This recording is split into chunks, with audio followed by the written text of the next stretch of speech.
So I would like to say something more about the Alexander technique and what it is. FM, or Matthias Alexander, he's often referred to as FM. He was an actor in Australia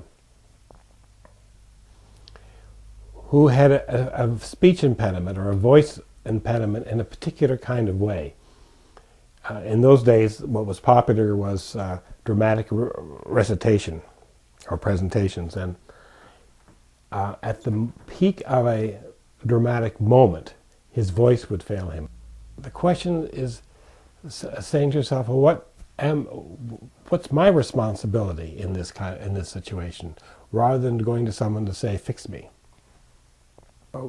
Began an exploration of what he was doing that was interfering with the natural functioning of his voice.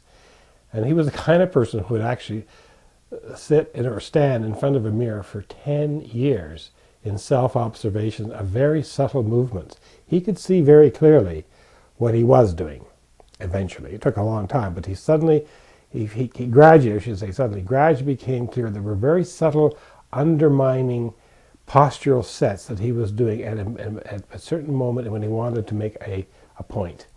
He would pull back his head and shorten his neck and collapse his spine right here, and that would put pressure on his larynx and deflate the impulse of speaking at that moment.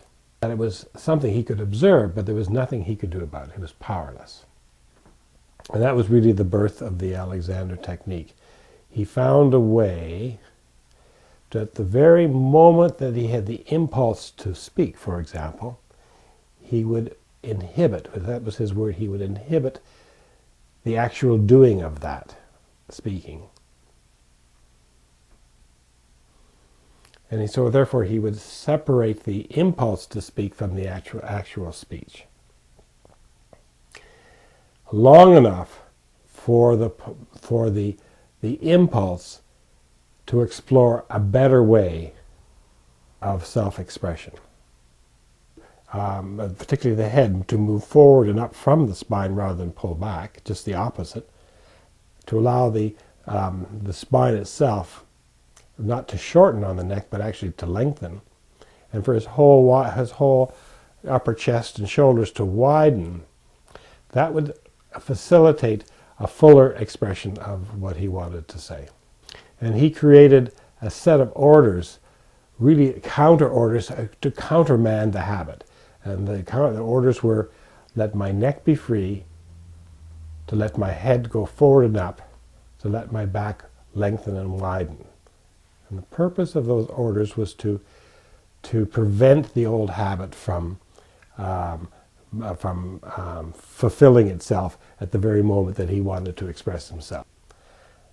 And he also noticed that in order to do that, even if the movement was from, say, a movement of his head here, or from his hand or something, he would need the body as a whole to move that. It wasn't just an isolated phenomena.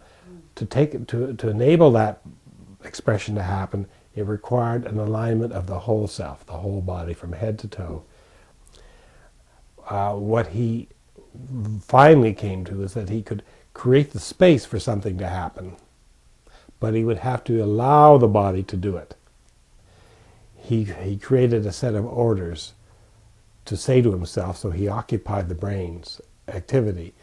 Let the neck be free, let the head go forward and up, let the back lengthen and widen. That gave the body the space it needed and the suggestions, the general suggestions, for it to facilitate this kind of more expansionary flow in the body.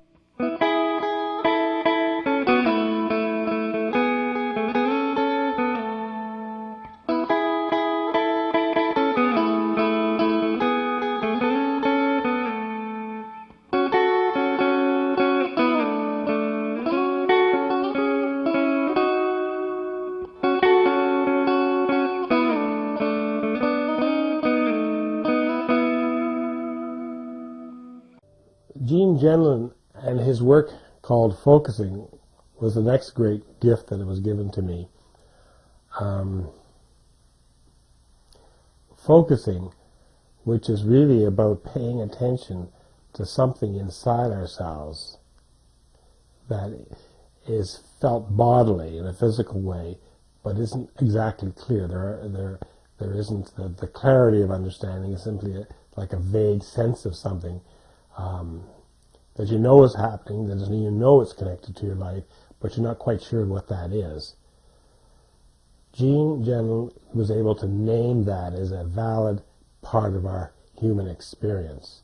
And that was a tremendous gift to me at the time, because it began to explain some of the things that I had been going through that I had no words to express.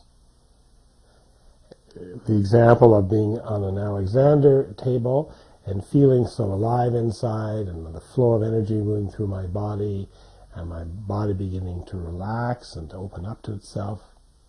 And suddenly having this information just become clear, this kind of sense of myself, with this kind of inner clarity of how my life might be, was such a remarkable experience. And Jean Gentle and Focusing had been able to give some context for that experience.